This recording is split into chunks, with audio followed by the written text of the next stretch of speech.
আজকের দিনের এক মরমী কথা, দেবর্ষিবাদ নারদকে ডেকে বললেন, আপনি ভক্তির মহারাজ, আপনি ভক্তির আচার্য, ভক্তি বিতরণ করেন, লতা পাতাকেও ভক্তি দেন। আচ্ছা ভক্তিকে আমাকে বোঝান, ভক্তি কি? আচ্ছা কি করে বোঝাই বলুন তো? আচ্ছা আপনার কাছে একজন এসেছে, আমার খুব ক্ষুধা লেগেছে, কিছু আমাকে খেতে দিন। তা আপনি যদি তাকে বলেন যে তোমার ক্ষুধা লেগেছে এটা প্রমাণ করো, তাহলে আমি ক্ষুধার খাদ্য দেব। কি প্রমাণ করবেন?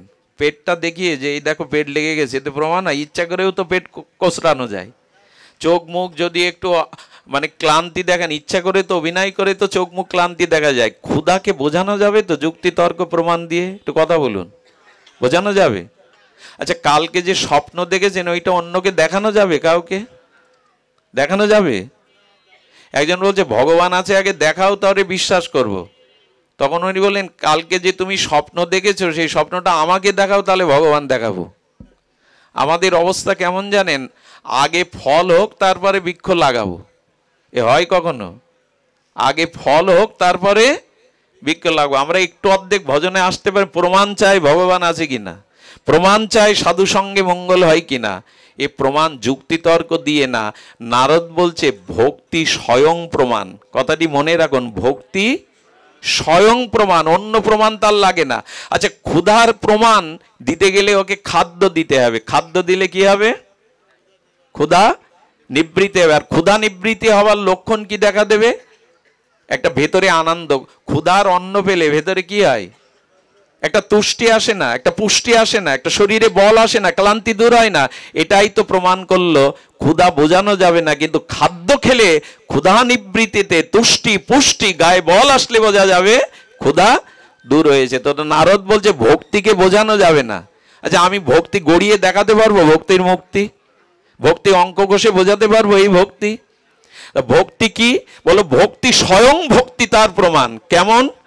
হরিকথা শুনে এখন আপনাদের মনে আনন্দ হচ্ছে কিনা? একটু কথা বলুন। বিষয় চিন্তাটা মনে আসছে কিনা? কাম ক্রোধ লোভ এগুলো এখন আসছে কিনা? কিঞ্চিত আনন্দ পাচ্ছেন কিনা এই গরমের মধ্যে মাটিতেও বসে? তো ক্ষুধা নিবৃত্তি হলে, খাদ্য খেলে যেমন ক্ষুধা চলে গেলে বোঝা যায় আমার ক্ষুধা চলে গেছে, তেমন ভেতরে আনন্দের প্রকাশটার নামই হলো ভক্তি। ভেতরে আনন্দ এলো মানেই এরই নাম ভক্তি। আপনি যদি এখানে আনন্দ না পান, এখানে কোনো রস না পান, যদি এখানে বসেও আপনার মাথার মধ্যে হিংসা বিদ্বেষ, হৃদয়ে কাম ক্রোধ জেগে ওঠে, জানবেন ভক্তির সন্ধান আপনি পাননি। কিন্তু কিঞ্চিত পেয়েছেন আপনি, সেটার প্রমাণ ভক্তি স্বয়ং প্রকাশ, ভক্তি স্বয়ং প্রমাণ। অন্য কিছু দিয়ে ভক্তির প্রমাণ করাতে হয় না। এই জন্য বলছেন ভক্তি ভেতরে এলে ভক্তি প্রমাণ করে দেয় আপনি ভক্তি জগতে আছেন, ভক্তির স্পর্শ পাচ্ছেন, কারণ এখন মানসিক শান্তি পাচ্ছেন আপনার। আচ্ছা বলুন তো, সারাদিন দোকানে বাড়িতে খাওয়া দাওয়া ভোগ বিলাসে এই শান্তিটুকু পেয়েছি কিনা? আমরা পাইনি। আমি জোর করে চাপিয়ে দিচ্ছি না তো আপনাদের উপরে। স্বীকার করুন, তাই স্বীকার করতে হবে এরকম না, অনুভব করুন। আমার মতে ধর্মটাও অনুভূতির, বাক্যের না, অঙ্গভঙ্গিমার না, নাচা গাওয়ার না। ধর্মটা হলো অনুভূতির। এই অনুভূতিতে আনুন যে 2 বছর সঙ্গ করে আপনার কিছুটা হলেও মন নিয়ন্ত্রণ হয়েছে কিনা। যদি হয় জানবেন ভক্তি ক্রিয়া করছে আপনার মধ্যে। যদি আনন্দ পান, অর্থাৎ আনন্দই হলো ভক্তির প্রকাশ। নির্মল শুদ্ধ আনন্দই হলো হৃদয়ের উৎসারিত স্বতঃস্ফূর্ত আনন্দই হলো আপনার জীবনে ভক্তি এসেছে, আপনার জীবনে ভক্তি প্রবেশ করেছে। আর এই ভক্তি ধীরে ধীরে আপনাকে 8 মাইলস্টোনে নিয়ে যাবে। আর একদিন বলবো নিষ্ঠা রুচির কথা। তবে 8-এ গিয়ে বিশ্রাম করি এই জন্য আপনাদের একটু সেই লক্ষ্যে পৌঁছাবার গোড়াগড়িতে চলে যায়, যাতে আবারও মহাপ্রভুকে হলে যেতে পারি। ভক্তির পূর্বে সপ্তম লক্ষণটা হলো ভাব। সপ্তম স্টোনটা কি? মাইলস্টোন। সপ্তম সিঁড়িটা হলো ভাব। আজকের দিনে এটি বলেই পাঠ বিশ্রাম, ভাব চাই। ভক্তির আগের দশা হলো ভাব। ভাব কি করে বোঝাবো? সূর্য উদয় হয়নি, কিন্তু পূর্ব দিগন্তটা ফর্সা হয়েছে। কেন? সূর্য উঠুক তারপরে আধার দূর হোক। সূর্য এখনো উদয় হয়নি, পূর্ব দিগন্তে 1 ঘন্টা 36 মিনিট আগে ব্রাহ্ম মুহূর্তে ফর্সা হলো কেন? বলো সূর্য এখনো উঠেনি, উঠবে উঠবে করছে, তাতেই পূর্ব দিগন্তের আধার কেটে গেছে। ভক্তি প্রেম আসার আগে যে অবস্থাটা, এরই নাম হলো ভাব। ভক্তি আসার পূর্বে যে লক্ষণ তার নাম হলো ভাব। আর এই ভাব না হলে স্বভাব সংশোধন হবে না, ভাব না হলে ভক্তি আসবে না। আমের মুকুল হলো না তো আম পাবো কোথায়? আম পাবো কিসে? ফুল হলো না তো ফল হবে কিসে? তো ফলটা যেমন ভক্তি, ফুলটা হলো ভাব। ভাবটা কেমন এটি বলেই পাঠ বিশ্রাম করছে। এটা সপ্তম স্তর। এগুলো না জানলে আমরা ওই যে বললাম লক্ষ্যে পৌঁছাতে পারবো না। ভাব কেমন একটা দৃষ্টান্ত দিয়ে বলি, ভাবটা বোঝানোর আমাদের লীলাতেই যেতে হবে। লীলা বলেই শেষ করি। জন্মন্দ ছিলেন আমাদের শ্রীরাম বৃন্দাবনের সুরদাস।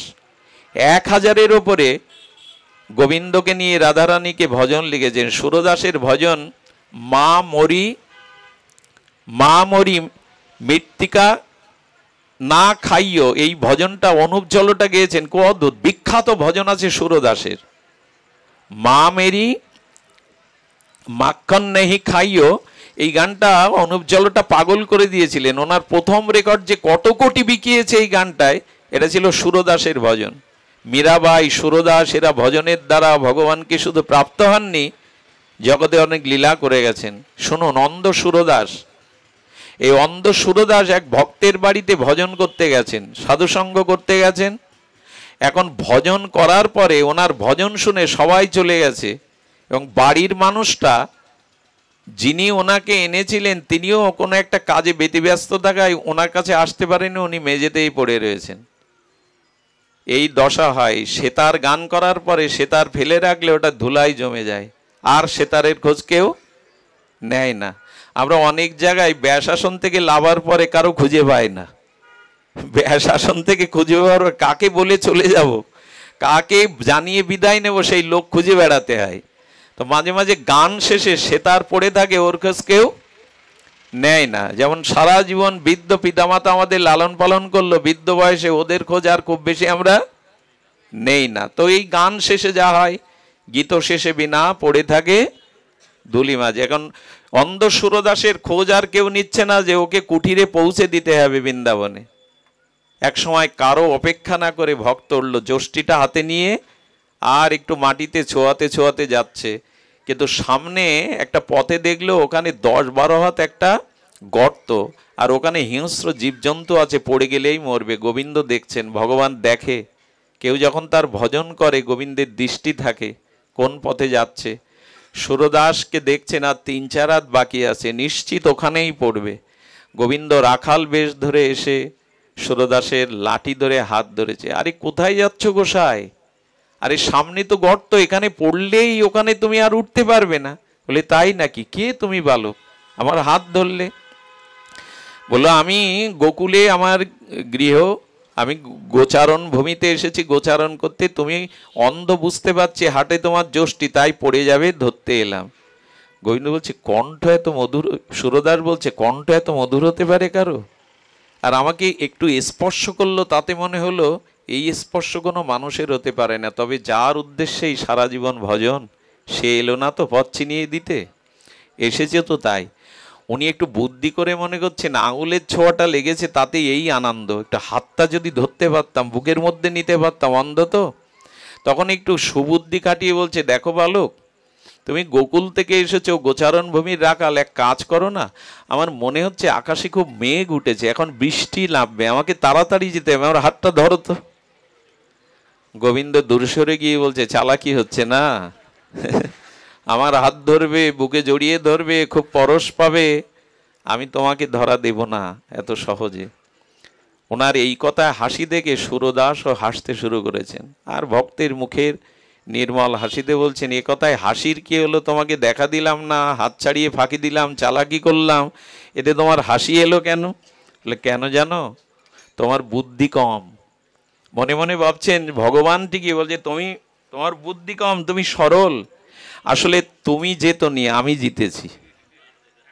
তুমি হেরেছো আমার কাছে, আমি জিতেছি। কেন জানো? শোনো, আমি বয়োবৃদ্ধ, অন্ধ, আমার হাত ছাড়িয়ে নিতে পারো, তুমি কিশোর, তোমার অল্প বয়স, এই ক্ষমতা এই শক্তি তোমার আছে। হেরেছো কোথায় জানো? হাত থেকে ছাড়িয়ে দূরে যেতে পারো, কিন্তু আমার হৃদয় থেকে চলে যাওয়ার ক্ষমতা তোমার নেই।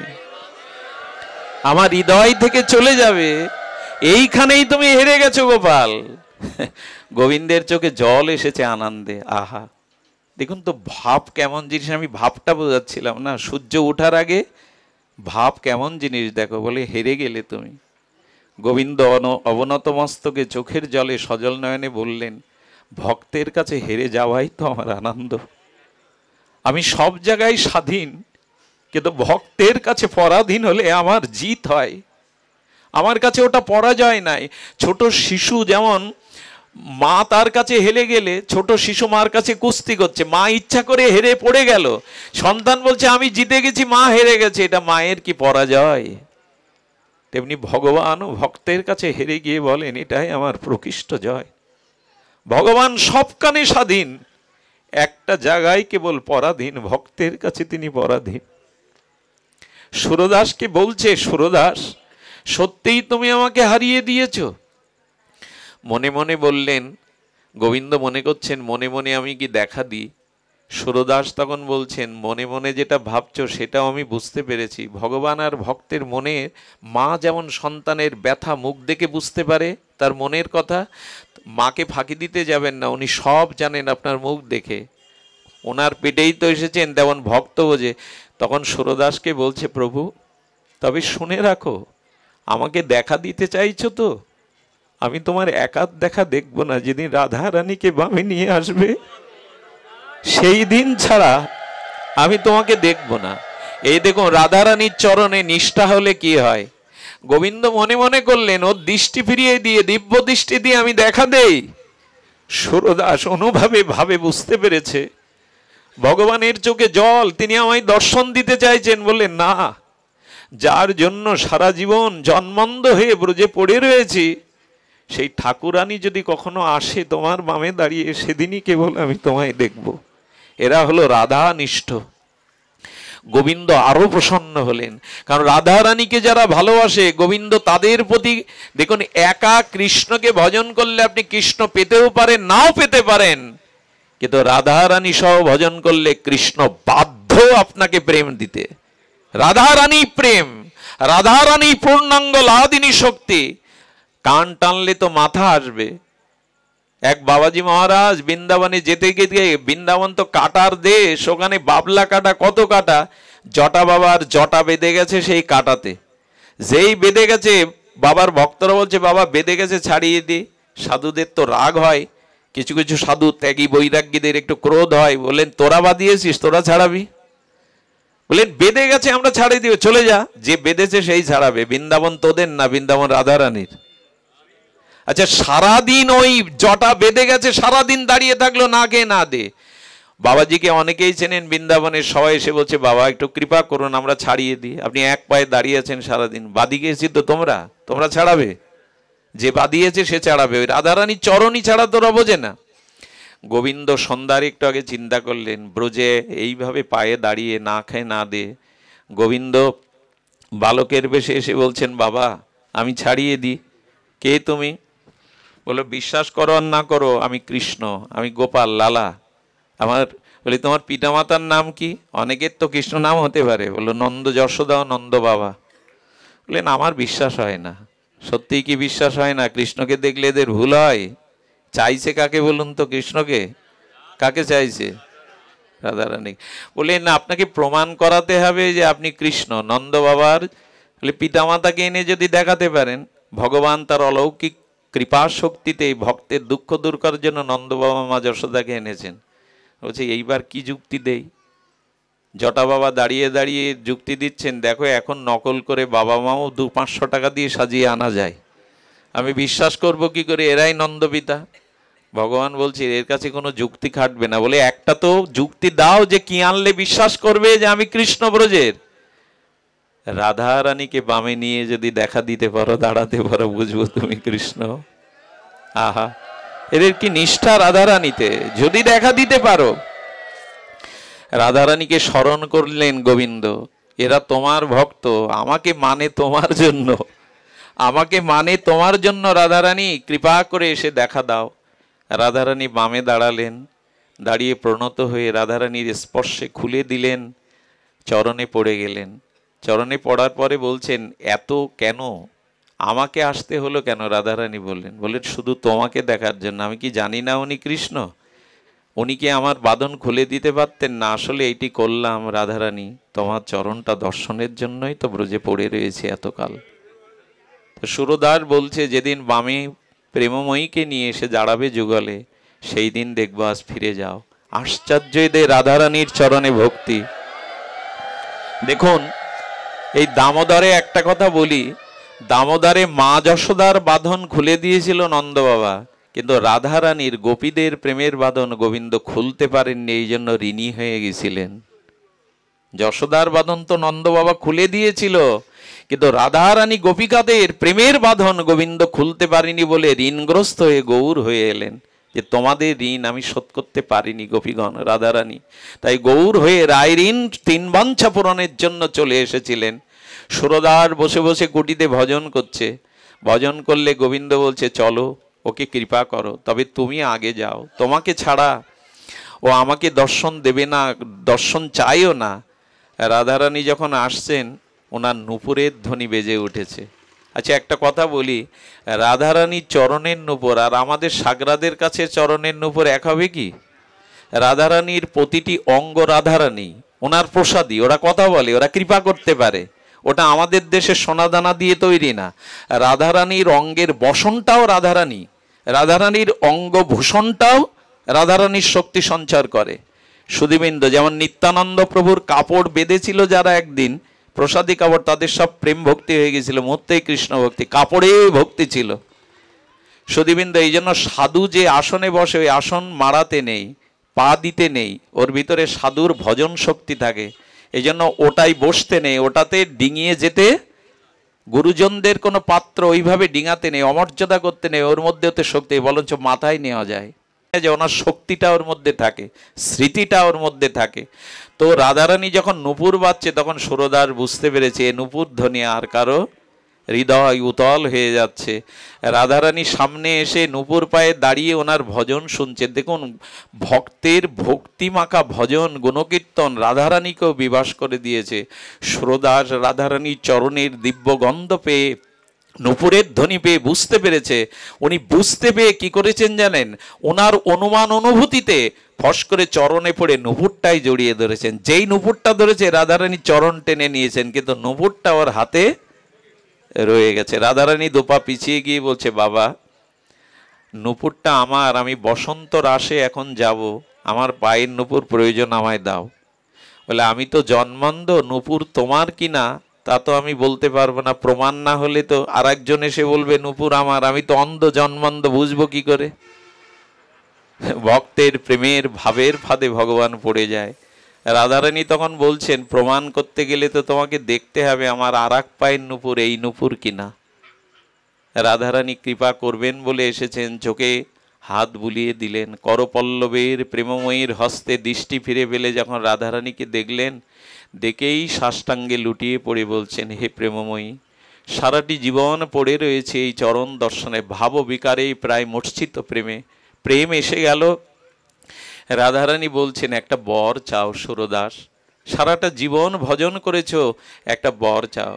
বলেন, প্রেমময়ী, হে করুণাময়ী, যদি বর দিতে চান এই বর দিন, আমাকে আগের মতো আবার অন্ধ করে দিন। রাধার এগুলো হলো ভাব। এই জগতের পুঁজিটাই হলো ভাব। ভাব না হলে ভক্তি হবে না, ভাব চাই। বললেন, লোক চোখ ফিরে পায়, আর আমাকে এই নয়নে দেখে আবার অন্ধ হতে চাইছো কেন সুরদাস? এই রূপ দেখার জন্য যোগীরা মনীষীরা যুগ যুগান্তর তপস্যা করেও আমার একটা অঙ্গ দেখতে পাই না, তুমি আমাকে যুগল দর্শন করে আবার অন্ধ হতে চাইছো? বলে, কেন জানো? সারা জীবন এই চোখে তো অন্য কিছু দেখিনি, জীবনের প্রথম দৃষ্টিতে যুগল দেখলাম। অন্ধ হতে চাইছি এই কারণে যে নয়ন ভরে যে রূপ দেখেছি, এ পৃথিবীতে অন্ধ হতে চাইছে এই কারণে হৃদয় দৃষ্টিতে যেন এই যুগল ছাড়া অন্য কিছু আর জন্মে না দেখি, অন্য কিছু আর এই দৃষ্টিতে না আসে, যেন জন্ম জন্মে এই রূপটাই দেখি, অন্য রূপ যেন চোখে না ধরে। এরই নাম ভাব। আজ এইটুকুই নিয়ে যান। মহাপ্রভুর কৃপা হলে আমরা বাকি ভক্তি বা প্রেমটুকু আলোচনার অপেক্ষা রইল। আবারও কৃপা হলে কখনো আপনাদের মাঝে এটি হবে। আগামী রবিবার কিন্তু ব্রতের বিশ্রাম। অনেকেই শনিবারে একাদশীর কথা বলছেন, কিন্তু যারা রাধাকুণ্ডের নিয়ম মানেন, আমি আমি আপনাদের কাছে চাপিয়ে দেব না, যারা রাধাকুণ্ডের ভাবধারায় চলেন, আগামী রবিবার হলো আমাদের রাধাকুণ্ডের ধারায় একাদশী, এবং এই ব্রতের ওই দিনই হলেন আমাদের সমাপ্তির দিন বা সমাপ্তি দিবস। এই জন্য এটা দাদা বলেছিলেন। আর একটি কথা বলি, হৃদয় দা সহ গ্রামের সকলে প্রতিদিন নাকি নগর কীর্তন করেন। এভাবে 1 মাস ব্যাপী এরকম একটা রাস্তার ধারে অনুষ্ঠান করা যায়, এ আমি বুঝি না এদের কার শক্তি, কি কৃপা ওরা পেয়েছে ভগবানের। চারিদিকে হতাশা, কিন্তু তার মধ্যে এরা 1 মাস ব্যাপী যে কাজটা করছে, আমার মনে হয় ওদের চরণ ধুয়ে যদি ওদের চরণ জল মাথায় নিতে পারতাম, আমি ধন্য হতে পারতাম। ওরা যেটাই করুক, এই মাসব্যাপী একটা ভাগবত প্রচার, প্রসাদ বিতরণ, এটা মুখের কথা নয়, এটা সাধারণ কথা নয়। আর ওরা নয়, আপনাদের সহযোগিতা না হলে এরা এটা আদৌ পারত না। আমি নিবেদন করব, আজকের এই পরিবেশটা দেখুন, ভগবান কতটা, জগন্নাথ কতটা প্রসন্ন হচ্ছেন তার ভক্তদের দেখে।